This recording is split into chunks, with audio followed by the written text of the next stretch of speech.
দেশ থেকে অনেক গরু চোরাচালান হওয়ার সম্ভাবনা থাকে। তো এটা প্রতিরোধে আমরা সক্রিয় আছি।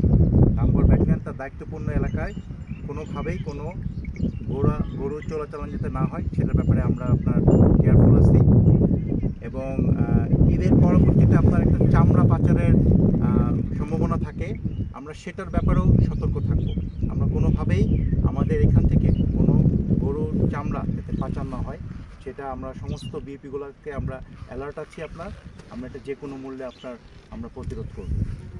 এছাড়াও আপনারা জানেন যে ইদানিং একটা পুশিনের একটা সম্ভাবনা আছে। এটার ব্যাপারে আমাদের যে প্রতিপক্ষ যে ব্যাটালিয়নগুলো আছে বিএসএফের, তাদেরকে আমরা বিভিন্ন পর্যায়ে কড়া ভাষায় প্রতিবাদ জানিয়েছি। এবং আমরা স্থানীয় জনগণ এবং আপনাদেরকে নিয়ে আমরা বিজিবি সতর্ক অবস্থায় আছি। যে কোনো মূল্যে আমরা আমাদের এই রামগড়ের দায়িত্বপূর্ণ যে এলাকা আছে এখানে আমরা পুশিনগুলো প্রতিরোধ করব।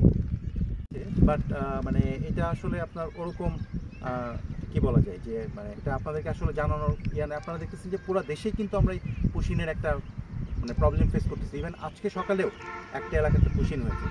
তো আমরা এটা আপনাদের সম্মিলিত মানে আপনাদের সবাইকে নিয়ে, স্থানীয় জনগণকে নিয়ে বিজিবি ইনশাল্লাহ আমাদের এই দায়িত্ব রামগড়ের যে দায়িত্বপূর্ণ এলাকা আছে এখানে